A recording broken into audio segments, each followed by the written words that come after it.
dumating na sa Pilipinas ang bagong guided missile corvette class warship ng Philippine Navy mula South Korea na may advanced weapons at radar systems. Ang 3,200 na toneladang warship na tatawaging BRP Miguel Malvar ay isa sa dalawang corvette class warship na parte na naging kasunduan ng Pilipinas at ng South Korea noong taong 2021. Hango ang pangalan ng nasabing bagong-bago na warship ng Philippine Navy sa Revolusyonaryong General ng Pilipinas at bayani na si General Miguel Malvar. Ang sister ship nito na BRP Jigosilang ay formal na inilunsad sa Ulsan sa South Korea noong nakaraang buwan. Subalit nakatakda pa lamang itong ipadala sa Pilipinas nitong unang buwan ng taong 2026. Pinangunahan naman ni Defense Secretary Gilberto Tidoro ang arrival ceremony ng warship sa Naval Operating Base sa Subic sa Zambales. At dito nga ay tinanggap ng Philippine Navy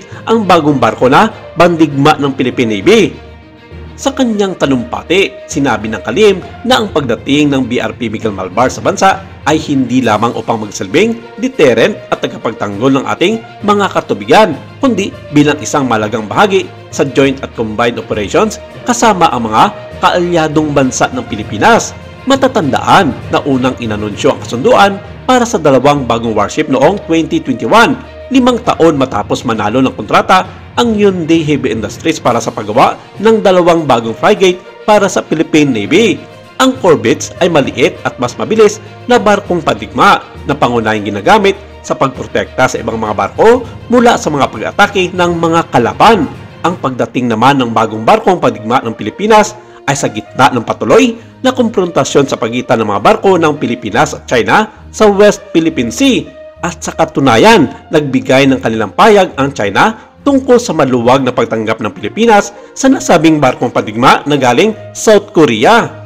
Sinabi ng mga ito na hindi sila apektado sa kung anumang mga malalakas na barkong pandigma ang meron ang Pilipinas. Gayong hindi naman sila direktang sinabihan na paghahanda ito ng mga Pilipino kung sakaling magsimula na mag-atake ang China sa kalapit nitong bansa na Taiwan.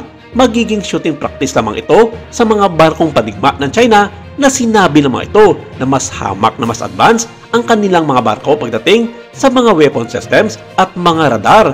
Sinabi ng ilang mga defense expert na naglalabas lamang ng kanilang sentimento ang China dahil alam naman nilang patuloy ang pagpapalakas hindi lamang ng sandatang lakas ng Pilipinas kundi ang mga kaalyado nitong mga bansa at maging ang mga kalapit na bansa ng China sa kontinente ng Asya. Kaya magdahan-dahan daw muna ang China sa pangmamaliit nito sa Pilipinas dahil hindi naman ito alam ng mga Chino ang totoong kakayanan ng BRP Miguel Malvar pagdating na mismo sa aktwal na digmaan.